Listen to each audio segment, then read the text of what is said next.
Xin kính chào quý vị phụ huynh và các em học sinh thân mến. Em tên là Gina, rất vui được tiếp tục tham dự buổi HDO thứ 13 do Du học SET tổ chức ngày hôm nay. Hôm nay sẽ có sự đại diện của một trong các trường hàng đầu tại Úc, đó là trường đại học Deakin University. Khách mời đến từ trường cùng đồng hành trong buổi trực tuyến ngày hôm nay là cô Faye. Trước khi bắt đầu chương trình thì xin phép được mời cô Faye gửi đôi lời về để giới thiệu bản thân ha. Good morning, Faye. Could you please introduce a little bit about yourself? How long have you been working at university and why you are choosing Deakin University?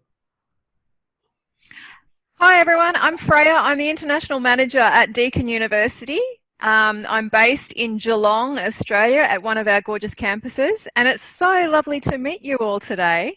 What a great turnout, and I'm really excited to be speaking to you today about the opportunities that are there for you at Deakin. Thank you, Faye. Cô Faye vừa mới gửi đôi lời giới thiệu. Cô đang làm việc tại Geelong campus ha. Nội dung của buổi tọa đàm ngày hôm nay sẽ gồm 4 phần chính. Thứ nhất là về phần sơ lược giới thiệu về trường đại học. Thứ hai là trước tình hình dịch Covid-19 vẫn còn đang được quý vị học sinh và các bạn học sinh đặc biệt quan tâm, thì trường sẽ có những cái giải pháp và những cái chính sách hỗ trợ như thế nào để giúp cho các bạn học sinh, sinh viên yên tâm hơn khi mà đăng ký du học. Phần thứ ba sẽ là phần thông tin của các khóa học thuộc hai lĩnh vực hiện đang được các bạn học sinh, sinh viên quan tâm, đó là sức khỏe và công nghệ, cũng như là những cái cơ hội việc làm sau khi tốt nghiệp. Các thông tin học bổng mà trường đang cung cấp sẽ được cô Faye gửi đến quý vị và các bạn học sinh. Phần cuối sẽ là phần hỏi đáp.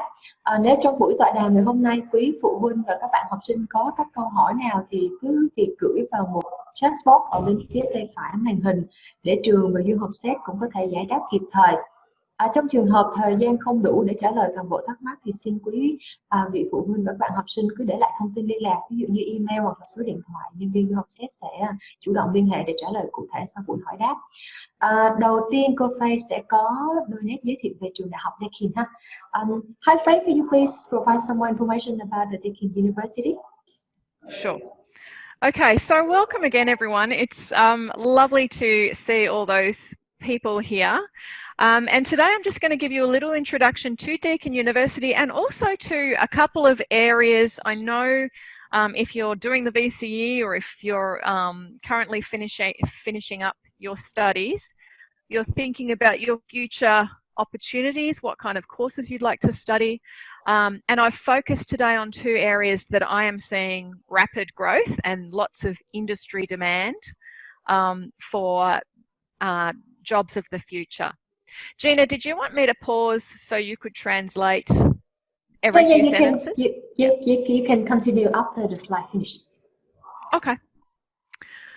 All right. So Deakin we're in the top 1% of all universities worldwide, and we're a young university, young by university standards. Well, I think we're about 48 years old this year. So we're one of the top 50 under 50 universities in the world. Very ambitious, up and coming, working in emerging areas of industry demand for our graduates to find jobs in the global economy. We have the highest level of overall student satisfaction among universities in Victoria, and we have had for about 9 years.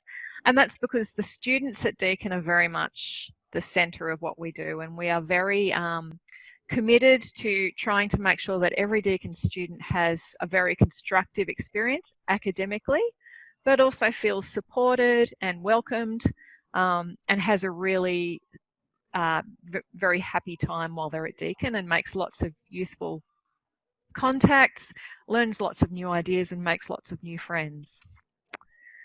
Yeah. We've got over 60,000 students. About nearly a quarter of our students are international students, and you can see there that we've got international students from a large range of countries, actually over 130 countries at last count, with quite significant cohorts from a large number. So not too many students from any one area. It's quite a nice, diverse and vibrant student mix. Our largest campus is in Melbourne. It's our Melbourne Burwood campus out next to Box Hill. A lot of our international students live at Box Hill, which is a very multicultural, vibrant part of Melbourne, and come to university at Burwood. We also have a very large online campus, which means that at the moment our students are actually all studying online, but as soon as we can we'll transition them back to on campus. But we're lucky at Deakin, we're very experienced at online delivery, and our students are able to use that support at these tricky times. We also have 2 campuses in Geelong, and I'll show you where that is in a minute. I've got a map. And one in Warrnambool, which is Geelong and Warrnambool are all regional locations. Here's some of the areas where we are very well recognised globally. It's a very broad-based university, as you can see. There's a lot of different areas of teaching and learning and research. And like I say, our global recognition is certainly growing in many, many of these areas. That's some of the ones that we're well known for. Probably if you asked students in Australia what Deakin is associated with, these are probably the areas they would know us for best. This is by no means all of the things we teach, but these are some of the ones that we're best known for, and that's sports science, certainly, everything to do with sport, education, teaching, nursing, health sciences, communications, media studies, finance and business. We've got 4 faculties, and that's, again, you can see it's a very broad range of courses that we offer. And here's some examples of the key study areas where our schools and professors are concentrated. We've got a wide range of student support, mentor program. A lot of our student support, we have international student advisors on the team at Deakin, but we also have a lot of student-to-student support. So when you arrive at Deakin, you will be mentored by a more advanced level student. And the hope is that as our students progress, they in turn become mentors for the students coming up behind them. So students feel very comfortable talking with and turning to student peers for advice and support. And that's been an award-winning program at Deakin, the peer mentoring and student support. We also have extensive employment assistance, and students at Deakin, once they've graduated from Deakin, the employment support continues, the services that we offer continues throughout life. So we like to keep all our alumni, all our graduates and all our current students in close contact and to continue to support them as their careers grow. We have a great range of scholarships. So at the moment we have a lot of Deakin International scholarships. They're 25% of course fees for the duration of the degree. We also have STEM scholarships, which is any studies in the science, technology, engineering, architecture, construction management. They also have that's a 20% bursary. So I'd encourage you to hop on the link, and I can circulate this PowerPoint. In fact, I think the team at SET already have a copy that they can provide with you so that you can have a look around on those links.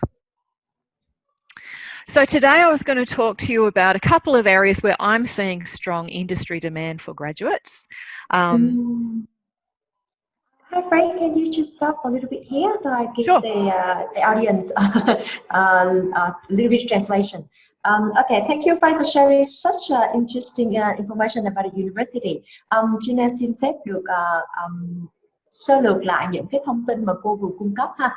Đầu tiên là trường Deakin là trường rất là nổi tiếng về cái việc xếp hạng, điển hình như là trường xếp hạng top 1% trong các trường đại học trên toàn thế giới, và trường cũng nằm trong top 50 trường đại học trẻ nhất trên thế giới. Năm nay thì có thể là năm tuổi thứ 48 của trường rồi. Mức độ hài lòng của sinh viên của các dựa trên các trường đại học ở bang Victoria, Úc cũng được là 9 năm liên tiếp là dựa trên khảo sát tốt nghiệp tại Úc. Một số thông tin tiêu biểu thì trên đây chỉ lược qua thôi, là có khoảng 15.000 số lượng học sinh sinh viên quốc tế tại trường, và số lượng sinh viên tại các chi nhánh trường cũng rất là nhiều, tỷ lệ là 10% quốc gia hàng đầu. Các ngành học nổi bật của trường ví dụ như là truyền thông giao tiếp, giáo dục, tài chính, pháp luật, kỹ sư, điều dưỡng, vân vân, và các phần khác ví dụ như là Các xếp hạng ấn tượng khác thì là trường xếp hạng thuộc thứ 3 đại học trên toàn thế giới về các ngành về khoa học thể thao, xếp hạng thứ 27 trong các ngành đại học trên toàn thế giới về ngành giáo dục, và hạng thứ 28 là ngành y tế. Các khoa và bậc học mà trường đào tạo nổi bật nhất là khoa nghệ thuật, giáo dục, kinh doanh, luật, y tế, khoa học. Các hỗ trợ cho sinh viên như là các câu lạc bộ xã hội, những chương trình cố vấn, những hoặc là những hỗ trợ việc làm thông qua các chương trình Working Talent. Về phần học bổng thì trường đang có 2 học bổng tiêu biểu. Thứ nhất là 25% toàn khóa học và 20% bursary học bổng cho các ngành về khoa học như là Science, Technology, Art, Engineering. Cuối slide thì trường có cái link để mà các bạn học sinh có thể vào tham khảo, cũng như là mình có thể search được những cái thông tin học bổng cụ thể nhất. Rồi, với những thế mạnh sẵn có về chất lượng giáo dục cơ sở vật chất hoặc là những cái nghiên cứu vượt trội cũng như sự đa dạng của các ngành, thì tin chắc là các bạn học sinh sẽ có nhiều sự lựa chọn trong cái việc mà quyết định đi du học Úc sắp tới. Tiếp nối chương trình thì sẽ là cái chủ đề rất là được quý vị phụ huynh và các bạn học sinh quan tâm gần đây là về thời gian dịch bệnh. Trong khi thời gian dịch bệnh còn thì trường sẽ có những cái giải pháp nào để hỗ trợ cũng như bảo vệ các bạn học sinh, giúp quý vị phụ huynh cũng yên tâm hơn khi đang chuẩn bị cho kế hoạch du học của mình. Hi Friday, there is a big concern from the parents and the student regarding the COVID-19 still under control. So what is the solution to support and protect the student to make them feel more secure when they're preparing to study abroad in Australia? Well, the COVID-19 situation is global, as we know, and at the moment there's no travel. So at the moment the solution is for students to take advantage of Deacon's excellent online learning systems, start their studies online, and then continue on campus as soon as they're ready to come on shore. When travel restrictions are lifted, there will probably be a quarantine situation required. Australia is no different from other countries in that regard. And it's absolutely topmost of every Australian university's mind at the moment in how we're going to handle this situation for our international students as they start returning. We have a lot of international students who are keen to get back on campus, particularly our continuing students who've gone home, but keen to get back as quickly as possible. However, we are going to be continuing to take government advice on what we are allowed and not allowed to do, but also working collaboratively with our student services teams and our accommodation providers in order to work out what our staggered strategy is going to be for bringing students back on campus. And that's going to have to take into account well-being, physical well-being, so a safe place to undergo potentially a quarantine period as per government directions. It's going to involve emotional and mental well-being. So how do we look after our students, particularly our young students who are travelling overseas for the first time? How are we going to look after them, make them feel supported and not get lonely and sad if they're in quarantine? And again, our online support services will be a big part of that. And Zoom meetings like this one we're having now is a sign of how we're moving the technology. We're using the technology to communicate with people that we wouldn't normally have access to. Our English Language Institute and our university students at the moment who are learning online have a very large active social program. It includes things like yoga, morning coffee check-ins, community chats, so like film club and all the different clubs and societies, get-togethers and chat groups. So we're going to have to be using all of our expertise and our resources to find a program of reintroduction onto our campuses for our international students that's going to, you know, be a happy and well supported one for them. And this is something that is being worked out now, and the universities are going to the state and federal government with their proposals for how they're going to manage this. I mean, they've been invited to go to them, and as I understand it, these kinds of conversations are starting now. They're anticipating that we may start to open up in the third and fourth quarter of the year. However, it probably won't be just open up to the whole world again. It will probably be staged and staggered. I would hope that Vietnam would be one of the countries we'd look at first, because as I understand it, Vietnam has been handling the COVID outbreak very well, and so has Australia. But I'm touching all my lucky charms here, so has Australia. So hopefully we can create safe channels for travel, safe quarantine, and in a well-supported environment. Does that answer your question? Yes, thank you, Fry. Yeah, thì thông qua phần nội dung của cô thì về phía trường thì do là cái thời gian dịch bệnh vẫn còn, và cho nên trường sẽ áp dụng tất cả các khóa học qua hình thức là online cho đến khi được thông báo mới từ chính phủ. Ngoài cái việc delivery các course online thì trường còn rất quan tâm đến cái vấn đề về tinh thần cũng như sức khỏe của học sinh. Học sinh đều có thể trong thời gian mà coi như là mình đang bị hạn chế việc giao tiếp xã hội ở nhà, thì học sinh có thể hoàn toàn có thể tiếp xúc hoặc là nhận được sự hỗ trợ từ bên trường qua các chương trình trực tuyến, ví dụ như là online support, hoặc là những cái buổi mà giống như HDO hội thảo online như thế này. Ngoài ra trường cũng có rất là nhiều chương trình hỗ trợ về mặt tinh thần cho học sinh, giúp cho học sinh đỡ buồn chán hơn trong cái thời gian này, ví dụ như qua là các lớp học môn yoga, hoặc là những cái buổi coffee talk của buổi sáng. Hiện tại thì cô đã ready cho cái phần mà trao đổi về cái khóa học. Thì trong quá trình mà trao đổi và hôm nay, nếu mà quý vị phụ huynh và các bạn học sinh nếu mà có cần thêm những cái thông tin cập nhật mới nhất từ những chính sách hỗ trợ của các trường hoặc là từ chính phủ dành cho các bạn sinh viên quốc tế, thì xin mời mọi người có thể truy cập vào website của Du học SET hoặc là fanpage để được cập nhật những thông tin mới nhất và chính thức nhất. Nếu trong buổi tọa đàm hôm nay quý vị phụ huynh và các bạn có những cái thắc mắc nào xin gửi cho trường thì cứ nhấn vào một chat box ha. Phần tiếp theo cũng là chủ đề chính ngày hôm nay, là chúng ta sẽ cùng tìm hiểu hai ngành học mà đang được rất nhiều bạn học sinh quan tâm, đó là ngành công nghệ và ngành sức khỏe. Sau đây là những cái thông tin rất là thú vị từ trường, giúp cho các bạn sinh viên có cái nhìn cụ thể hơn về sự chuyển mình của thế giới, nó liên quan đến phần công nghệ như thế nào và các khóa học phù hợp với các nguyện vọng của mình. Okay. Hi, friends. Please help us to have a better understanding about the health and technology area. All right. So today I just thought I'd take you through a couple of areas which I know are growth areas and likely to be growth areas of demand for employment for quite a while to come. One is big data. The other one is health, everything related with health. I'll just spend a few minutes talking about each. So big data. This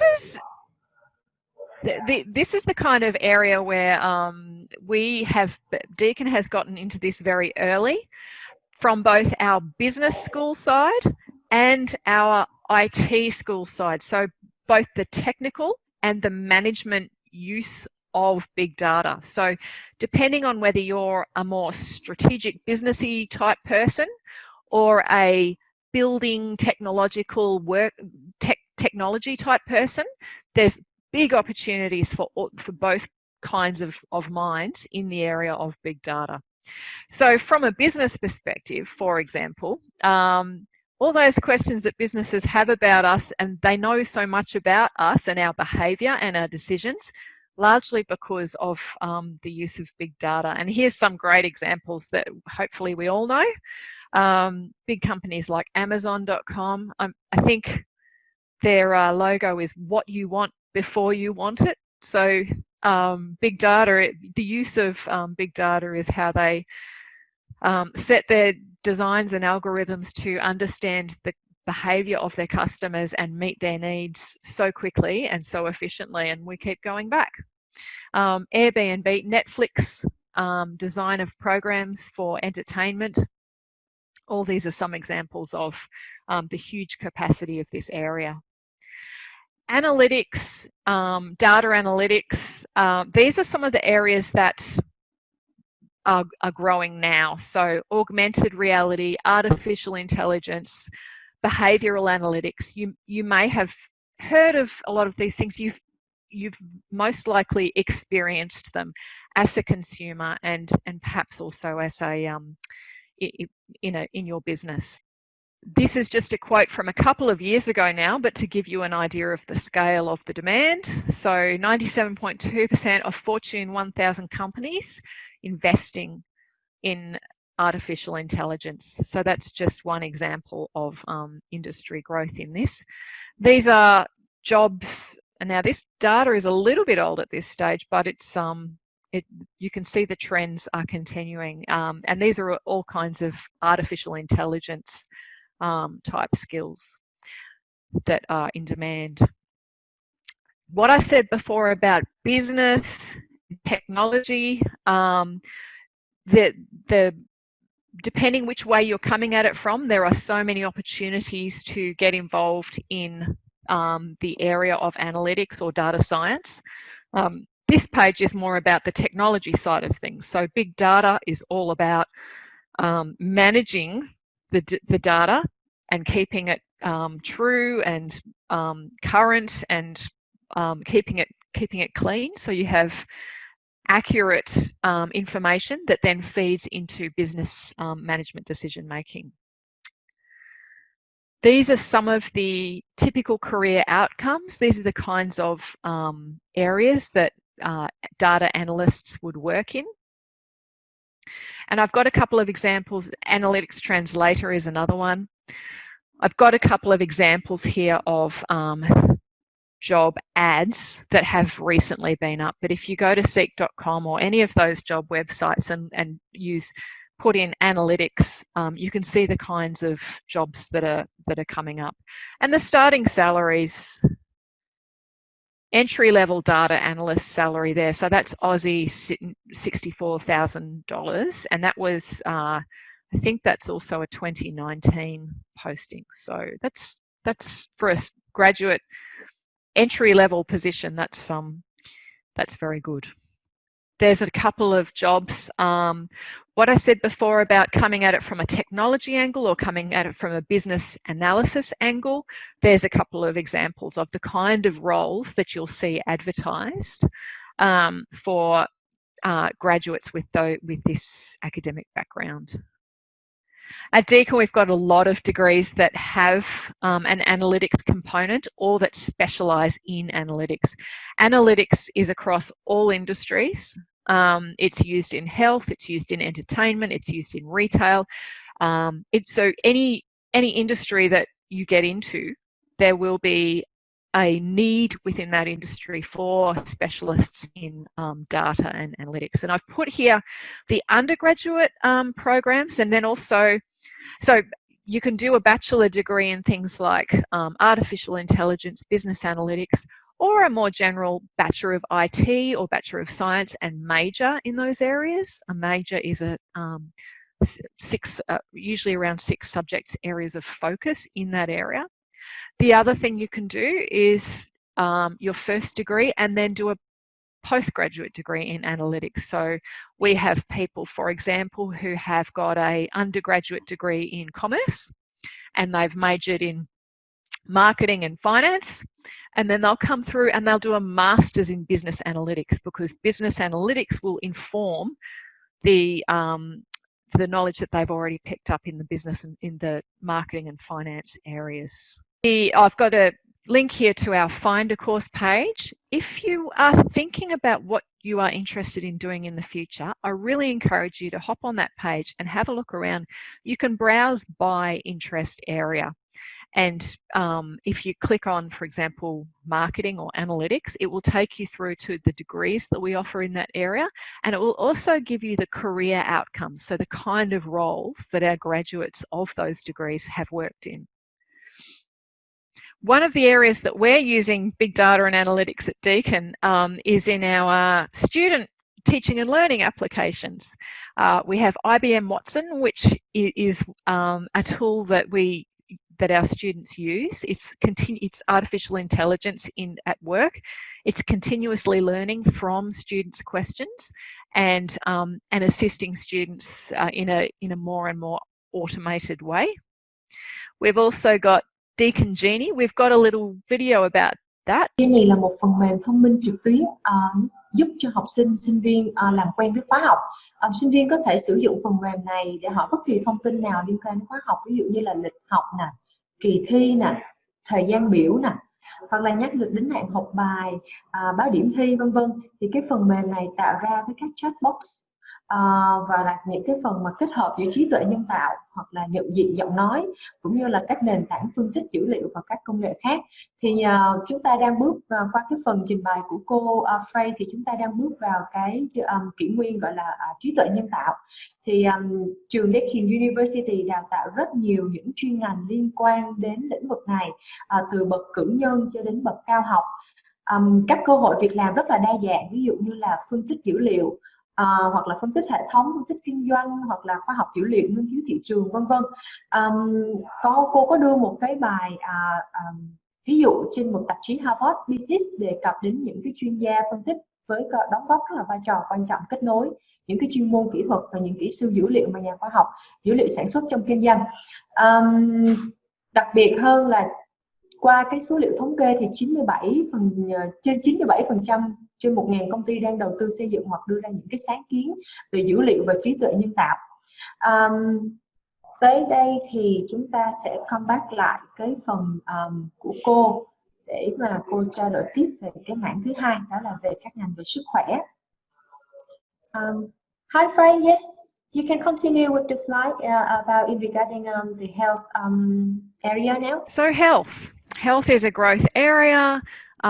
Developed nations and developing nations, what they have in common in the health area is the massive growth in health requirements and infrastructure required with growing populations and also in many countries aging populations. You can see this is just a bit of a summary of industry growth in a few of the key industries in Australia. And health is the blue one at the top. And you can see here that Australia's fastest and largest growing employment sector by far is healthcare and social assistance, estimated to create 250,000 jobs by 2023. There are so many career areas in health, and we do encourage our students to think really creatively and laterally about the full range of opportunities in the health industries, because they are very wide and growing. So there's some examples there these are some examples of areas that we deliver at Deakin. We certainly have very strong specialisations in exercise and sports science, nutrition and dietetics, all our allied health programs, nursing and midwifery we're well known for, medicine, health sciences and psychology. Nursing and midwifery is offered at our Geelong campuses as well as our Burwood campus, as well as our Warrnambool campus. So we're one of the largest nursing schools in Australia. If you're thinking about doing nursing, then we would encourage you to think about enrolling in the Bachelor of Nursing, which is a 3-year program, and it starts in February each year. If you're coming through the VCE system, then you would need an EAL score of 30. Unfortunately, there are recent changes to nursing English entry requirements which do require an IELTS exam as well. And we do have English bridging courses for nursing. However, the IELTS hurdle is still necessary before commencement of the nursing degree. Psychology is a very popular area and a very fast growth area, certainly in Australia, and as I understand it, globally too. We have a 3-year psychology undergraduate program in psychology, and also we can do a 3-year program through our arts, Bachelor of Arts with majors in psychology. Then there's a 4th year of psychology, which is called the Graduate Diploma of Psychology. Once you've done your 4 years of psychology, that then qualifies you to continue into the master's programs, which you can choose clinical or organisational psychology, which will then lead to registration with the Australian Psychological Society. Exercise and sports science, we've got fabulous facilities at our Warn Ponds campus, which is our very large campus located in Geelong. We were #1 in Australia. We were actually #1 in the world there. We got bumped by one of the FIFA organisation schools momentarily, but exercise and sports science is a big area that we love at Deakin. Everything from high performance athletics to sport management to sport development, so using sport as a developmental tool for communities and in policy and social settings. Exercise and sport physiology, and you can see from these facilities we have a lot of sports teams who come to use our labs and our facilities for fitness testing, rehabilitation, strength conditioning, everything to do with sport. Deakin is right up there. This is our big indoor exercise and sports science teaching building, which was completed in the second half of last year and has absolutely state-of-the-art facilities. It's located at Burwood. Later in the year, when we can come back on campus, if you are in Melbourne, please do come by. We can organise a visit and show you around. Certainly this, but any of our facilities. But it's worth coming onto campus to have a look, because one thing I can say about life at Deakin is that every campus is an actual university campus. We don't have any inner CBD office block type style of campus. We have a dedicated campus with grounds and facilities and terrific state-of-the-art resources like this one. Sport and exercise science, there's all kinds of opportunities there depending on your major area of focus. There's some examples of areas where our graduates are working currently. Within 6 months, 95% of our graduates are working or have gone on to postgraduate study. It's a big growth area. Nutrition sciences, an absolutely growing area as well, particularly in developing nations. It's a lot about overnutrition, so obesity and related diseases. But there's also, the very important work of building up basic nutrition understanding, public education, health promotion, as well as health services and nutrition advice and so forth. So there's just so many areas there you can see across food industry, education, research, health, public health, so many areas of opportunity for our health science graduates. Occupational therapy is offered at our Geelong campus. Again, really terrific facilities that we have there where our students learn in a lab environment and then very quickly go out into clinical placements with our community organisations in order to learn about rehabilitation and occupational therapy. Social work is a small program, but very important. It's only a small intake, but think about social work if you're passionate about working with individuals and communities and groups within communities like parents and children, family work, or different social groups, socioeconomic need and so forth. Optometry. Our optometry degree is a combined Bachelor of Optometry, Bachelor of Vision Science, Master of Optometry. It's a condensed program, so it's run over 3 trimesters every year, which makes it very intense, but it does mean that our graduates finish in 3.5 years. Normally this program would take 5 to 7 years at other universities. So for people who are passionate about becoming an optometrist and willing to put their heads down and work very hard, this is a terrific program. And every year we admit a number of international students into this program. We've got big laboratories and facilities out at our Warn Ponds campus. Again, if you are in Melbourne or Geelong and would like to visit later in the year, once available, please let me know and we can set that up for you. Medical imaging, so radiography and x-rays, ultrasound imaging, also another very popular and very growth area. Again, quite a small intake for this one, so tends to have a high ATAR requirement. If you look on that course finder page that I gave you the URL for earlier, then it will give you the ATAR requirement of the previous year, which will give you an idea of what will be required for entry in 2021. Doctor of Medicine. So medicine at Deakin is a postgraduate degree. We will look at people with any bachelor background. You don't need to have a Bachelor of Biomed or a Bachelor of Science. You can have a Bachelor of anything at all. That's because at Deakin we really like our doctors to have a diverse background, because the emphasis of the Deakin program is about serving communities, access to regional areas, access to all levels of communities and all types of subgroups within communities. So we've had people, arts graduates, coming into our medicine degree, as well as, of course, the more traditional biomed, Bachelor of Biomed into Doctor of Medicine pathway.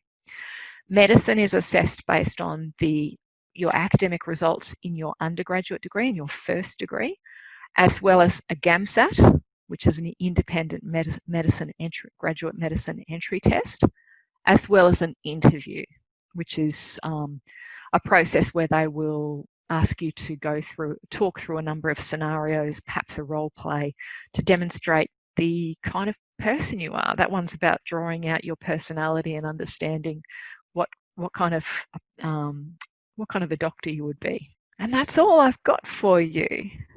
Would you like me to address the question? Oh, sorry, Jenny, you go.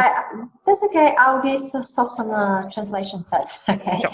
Alright, cô Frey vừa mới chia sẻ về các ngành nổi bật thuộc về lĩnh vực sức khỏe. Thì hiện tại đây là lĩnh vực làm việc lớn nhất và phát triển nhanh nhất tại Úc. Nói chung, các lĩnh vực về y tế, sau khi các bạn tốt nghiệp các khoa ngành học lĩnh vực y tế, các bạn có thể làm rất là nhiều các công việc đa dạng, ví dụ về khoa học thể thao, về chuyên gia dinh dưỡng, nhãn khoa, vật lý trị liệu, y tá hộ sinh, vân vân. Các nghề nghiệp cũng liên quan đến ngành thể thao, một mảng khác mà trường rất là tự hào, đó là các nhà khoa học thể thao nè, huấn luyện viên thể thao nè, quản trị viên thể thao nè. Ngoài ra thì trường có hẳn một tòa nhà giảng dạy các ngành khoa học thể thao bên trong, vừa mới hoàn thành vào giữa năm ngoái. Về các khóa học về dinh dưỡng thì nếu mà các bạn tốt nghiệp về các khóa học về ngành dinh dưỡng thì các bạn có thể làm một số công việc như chuyên gia tư vấn nè, truyền thông tiếp thị nè, công nghệ thực phẩm, giáo dục và nghiên cứu. Ngoài ra thì có những ngành khác được các bạn sinh viên quốc tế đăng ký, ví dụ như các ngành về phúc lợi xã hội, nhãn khoa, hoặc là bác sĩ, hoặc là chẩn đoán y khoa. Ok, qua phần thông tin mà trường vừa đem lại thì các bạn du học sinh chắc chắn là sẽ còn rất là băn khoăn, không biết là mình nên đăng ký khóa học nào cho phù hợp với khả năng của mình, cũng như là mình có đủ điều kiện để đăng ký vào khóa học hay không. Thủ tục thì sẽ bao gồm những thủ tục như thế nào. Các bạn có thể tìm đến du học SET để có sự tư vấn tốt nhất và hỗ trợ tìm hiểu thông tin chính xác và lên kế hoạch du học phù hợp. Các bạn nào có nhu cầu du học xin liên hệ ngay với du học SET để lấy thông tin chính xác và đầy đủ nhất ha. Sau đây sẽ là phần hỏi đáp. Hi Frey, we're coming to the question and ask section now. I can see their first question from time. Em cần học giỏi những môn gì để có thể chọn học các ngành Big Data và có yêu cầu gì đặc biệt hay không? Okay, she asking, what these inherent requirement, like what the student be good at, like math or physics, if she want to study Big Data course? Any special requirement for the student who interested in this course? Yes, and is that related to the question about whether we need a programming background to get from bachelor's to master's? So I'll talk about both. So no, you don't require any specific background to go into the bachelor degree in analytics or data science. What I would encourage you to do is to hop on the course finder and just read, for example, the Bachelor of Data Science and the Bachelor of Analytics, and have a look at the subjects, because it's what I was talking about before. If you're a more technical person who likes programming and building and understands technology really well, then you would probably be more attracted towards the IT, the data science aspects of big data. If you're more a strategy type person who thinks about marketing, management, leadership, sees yourself going off into that kind of area, so the business managerial and decision making and strategy kind of areas, then you would be looking more at the business analytics side. And that one is not the technical, will take you into enough of the technical aspects of big data to understand that the data is valid and to understand what you're looking at.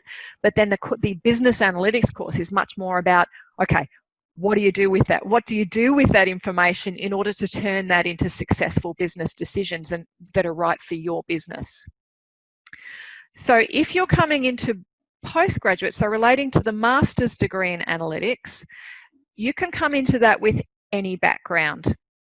What we tend to do with most of our master's degrees is if someone has done a lot of analytics in their undergraduate degree and wants to do the Masters of Business Analytics, so they're wanting to specialise and get even more skills in the same area in analytics, we would possibly offer some credit into that program. So it may be a little bit shorter. It may be 1.5 degrees.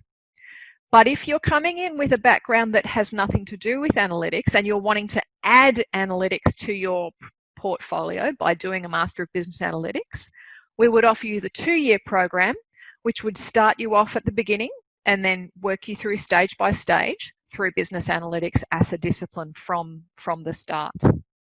Did you want to translate that, Gina? Oh yes, thank you Frank. Trả lời câu hỏi của bạn Tâm ấy, thì các khóa học từ bậc cử nhân đến bậc cao học thì không có yêu cầu gì đặc biệt hết ha.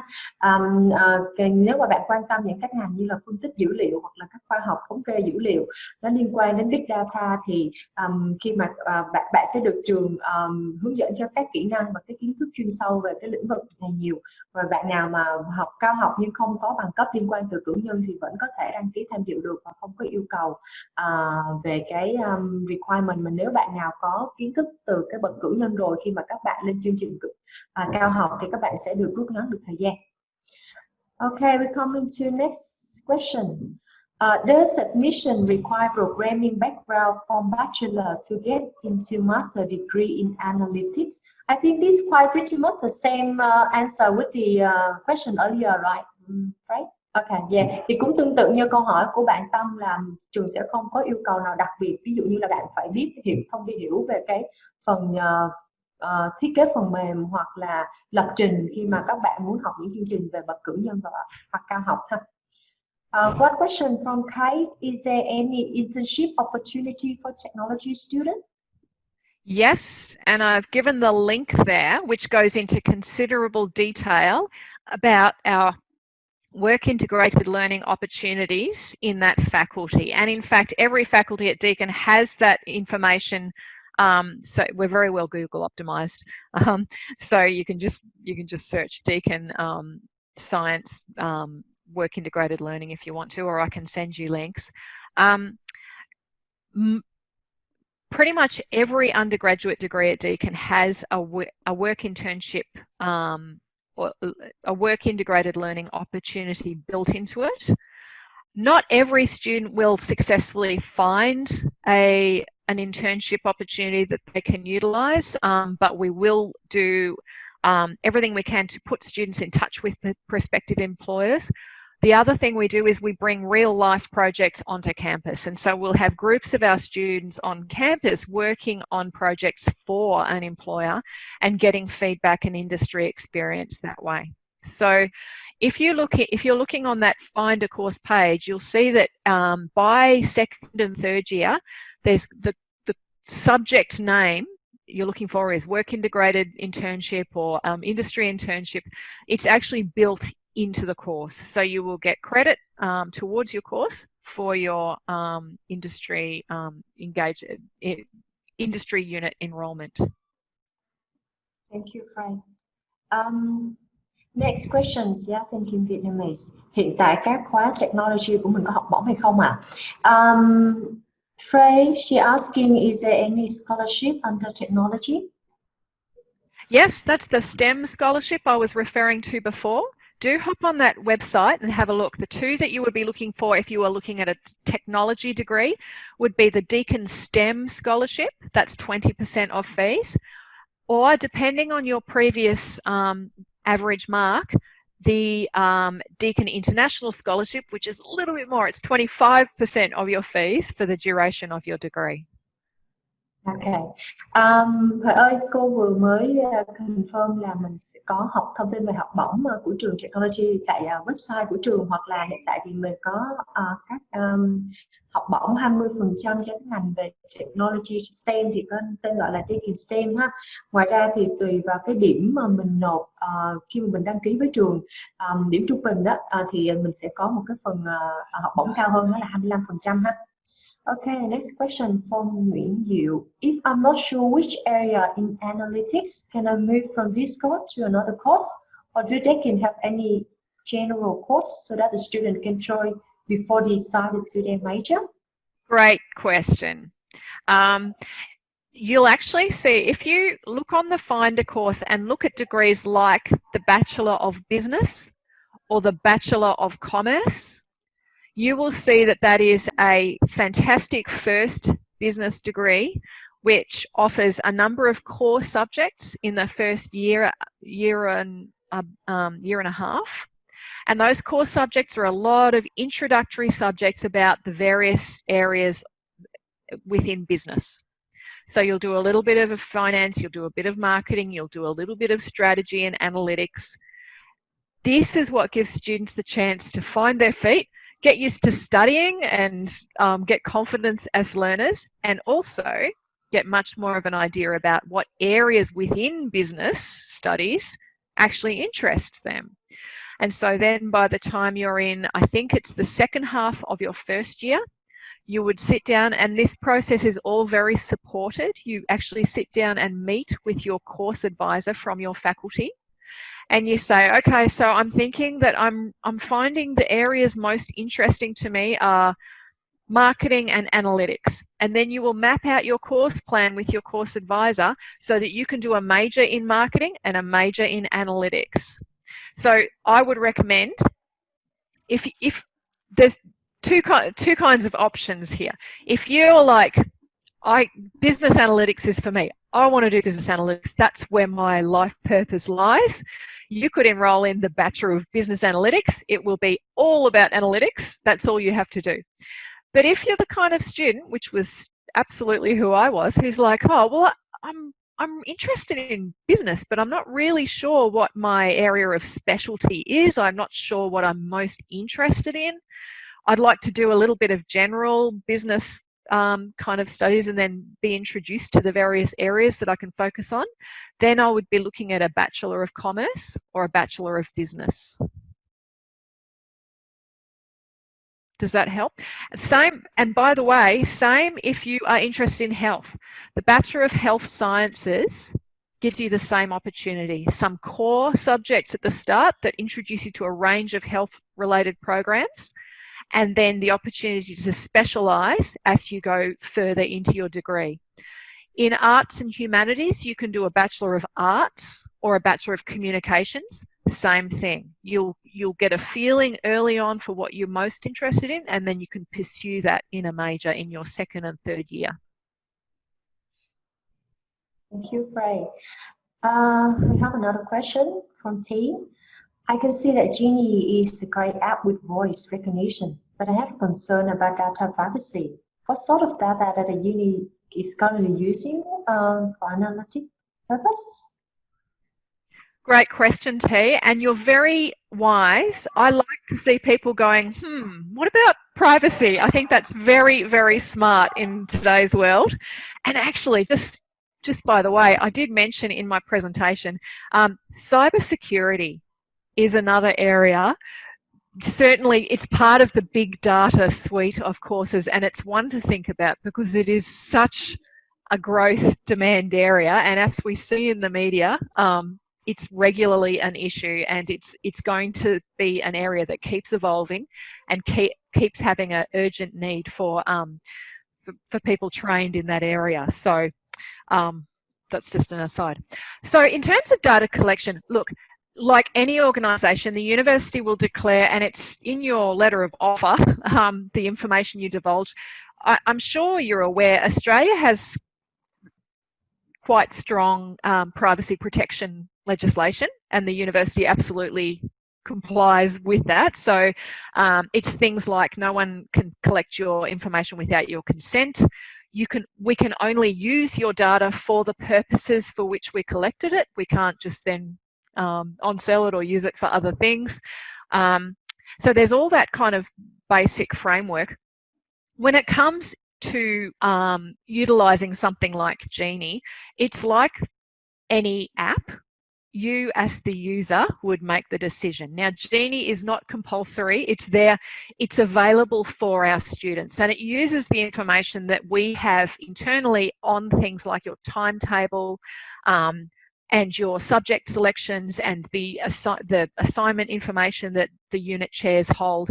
It just brings together a whole load of the existing data into an interface for you. But in terms of using it yourself, in terms of interacting with it, same with IBM Watson, in terms of giving it additional information to share about yourself to help it guide it to, give you information, that's absolutely up to you. And that's not compulsory. You can make your own decision about what level of engagement you're comfortable with. Thank you, Frank.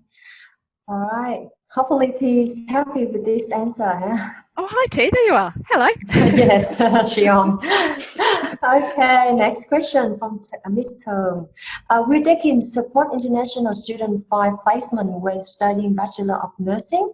How many hours are required to practice to be able to become a registered nurse? And what should the student do after the graduation to become a nurse? So nursing placements begin in your very first trimester of study, and they are ongoing throughout the course. I believe it's over 200 hours of nursing. I think the number of hours of clinical placement that you get through the Bachelor of Nursing is well over the minimum required for registration. And off the top of my head, I don't know exactly what those are, but I believe you get over 200 hours of clinical placement as part of the Bachelor of Nursing degree. Absolutely, the school helps you with that because it's absolutely compulsory. For nurses, teaching is the other one. For our teachers, they must have clinical placement in order to meet registration requirements. So the school will arrange that and coordinate the placements for you. So nurses and teachers, the school makes those clinical placement arrangements for you. Other areas like business, finding an internship, the school has a pool of employers and will certainly put you out there for interviews and things. They'll do everything they can, but they won't place you the way that our nursing and teaching students get placed, because the registration requirements are very strict for nurses and teachers. In terms of what do you do after graduation? So on graduation from the Deakin Bachelor of Nursing, you are eligible to be registered as a nurse with APRA, which is the Australian Health Practitioners Registering Authority. So the Bachelor of Nursing carries with it APRA registration, which is why the entry requirements are so strict, because they're APRA compliant, and then the entire course is APRA compliant, and then when you come out the other end, you are an APRA compliant registered nurse. I think another question regarding the nurse as well. Can you please tell me more about entry requirement of nursing diploma and bachelor for VCE student? I remember you have the information before beside the EAL 30, the student now have to provide the IELTS. Is it correct, Frank? Yes, unfortunately that's a new requirement that APRA has put in place. So this year, so 2020, our nurses were able to start with EAL 30. They were able to meet the English language requirement. Current advice from APRA is that every nursing student entering a nursing program must have an IELTS or PTE or OET equivalent. But it's the IELTS 7.7 level they're looking for before commencement of the course. Now here's the thing, at Deakin we always had our students at that level before we admitted them to the course. We never Some places would admit students with a slightly lower level. We never did. However, we did have a direct English entry pathway through our English Language Institute called English for Nurses. And that was nice for many students who were daunted by the idea of doing an IELTS. They could do our English pathway, a nice 5-week module, and then go directly in and meet the English entry requirements. Unfortunately now, as I currently understand it, we're going to need, even if a student has EAL 30, even if a student has done English for nursing, they're still going to need to provide that IELTS test or PTE or OET equivalent in order to gain entry into the course. The one good thing is, as I understand it, they will combine tests now. So the test is 2 years validity. So if you do a test and one of your sub-scores is below 7, within, 6 months later, you can sit the test again and bring up that sub-score, then they will look at the combined tests as long as they're both within the 2-year validity period. So it's a little bit of consolation, but that requirement, as I understand it, is from APRA. It's not a Deakin school decision. It's universal across the Australian universities now. I'll just also say, I notice you say nursing diploma. There are nursing diploma degrees at diploma courses at some of our TAFE institutes. Yep. And those are generally about 18 months duration, I think. And we will admit, and after a nursing diploma course, then students register as an enrolled nurse with APRA. We will accept enrolled nurses into the Bachelor of Nursing and give them 8 credit points so that they've got 2 years remaining. And those nurses start in our July intake. And as long as they're enrolled nurses having done the Diploma of Nursing, then they have 2 years remaining in their bachelor degree. That's a lot of information. Do you want me to stop there, Gina? I think that's fine. The student can understand it. Freya, can I just ask you, is there any special exemption, like if the student study for the whole 5 years in Australia, in English-speaking country, from maybe secondary to high school, would that be exempt if the student... I'm not sure, and I'm not an expert on these new regulations. We do have a policy, an English language policy document, which maybe, Gina, I could forward that to you and you could forward it to the group. Yes. And it's online. Deakin English language entry requirements for nursing and midwifery students. They've got their own separate little policy now because of these changes to APRA requirements. So let's double check, on whether language instruction is ever possible. Okay, thanks, Freya. Also, you just mentioned about the enrolled nurse. So there was a student asking, what is the difference between registered nurse and enrolled nurse? So, good question. An enrolled nurse is a diploma graduate. So they've done about 18 months worth of study. A registered nurse is more qualified. So an enrolled nurse in a clinical setting, that means an enrolled nurse would do many, I'm sure, of the functions of a nurse, but if there would be some things that a registered nurse can do that an enrolled nurse can't. And I'm not actually sure what those are. I imagine they would be perhaps more to do with higher risk activities or decisions that a nurse can still make, but they need that additional training in order to be in a position to make that decision, would be my guess. Okay. If you look on the APRA website, they do actually have details about enrolled nurse and registered nurse registration, and it goes through the skill sets that the different levels of nurses are required to have, as well as the qualifications. So that can be another area. The other thing you could do, if you'd like to, is come along to our virtual open day in August. We'll circulate the date of that very soon, and we'll have nursing professors there to give information about nursing.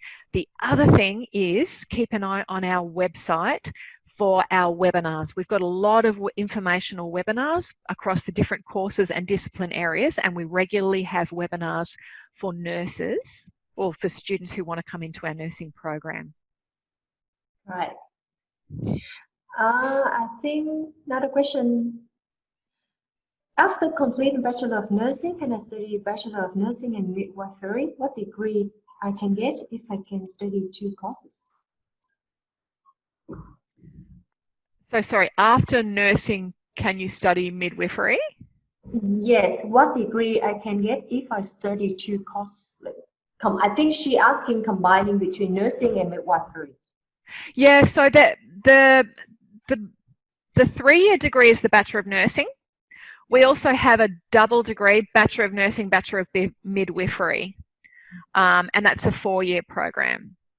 Midwifery is a specialisation in nursing. So to be a midwife, you must be a nurse first, and then midwifery is an extra specialisation that you can do as well. And midwifery is babies, so delivering babies, maternal and health care, perinatal, prenatal care. So it's an area of specialisation in that area. Generally, for international students, our school, the quota for the double degree is smaller. It's a more specialised course, and it's actually more intensive even than our nursing course. The advice from our school is that nursing is already very intensive. There's those clinical placements. There's a lot of content and a lot of work that they do. So generally speaking, if you think nursing is for you, you might want to do your Bachelor of Nursing, get qualified, and then if you would like to specialise in an area like midwifery, think about postgraduate studies in that area to add to your nursing suite of knowledge. It's just something to think about, because if you do the nursing midwifery altogether, it's a longer degree, so it takes longer to get registration and to get working, and plus you're studying full time and very intensively for longer. But there's people out there who are absolutely certain about what they want to do and they want to be midwives, so in that case the Bachelor of Nursing Midwifery would be suitable. Okay, thank you, Fred. Quý vị ơi, nếu mà quý vị có câu hỏi nào thì chúng ta sẽ có khoảng 1 phút nữa ha. Nếu mà các bạn học sinh có cần hỏi gì thì có thể nhấn vào một chat box ngay ha. Rồi, ok. Nếu mà quý vị có cần thêm những thông tin gì hoặc là cần thêm tư vấn gì thì cứ liên hệ trực tiếp với văn phòng du học SET ha. Ok. Rồi, cảm ơn sự quan tâm của quý vị phụ huynh và các bạn học sinh trong buổi tọa đàm ngày hôm nay. Những thắc mắc nếu mà chưa được giải đáp thì mong quý vị học sinh cứ để lại số điện thoại hoặc là email ha. Many thanks, Fry, for your time today to join the event with us. I believe the student and parent will have more information about the university, about a variety of the course, especially in technology and health industry. Thank you so much. Thank you very much for having me. It's my absolute pleasure. It's been a really nice interactive session. Thank you everybody for coming along. And our partners SET are excellent. You're in very good hands there. They will take very good care of you. And the other thing I will say is that we're in touch with each other all the time. So if you have any more questions, or if you'd like to make a time for to talk some more, or hopefully soon to visit our campus, then please just get in touch, and your friendly team at SET will be able to help you with that. Definitely, thank you so much. Buổi tọa đàm xin được phép đến đây là kết thúc. Xin chúc quý vị phụ huynh và các bạn học sinh một cuối tuần thật là vui vẻ. Xin chào tạm biệt. Goodbye, Fred. Thank you. Goodbye.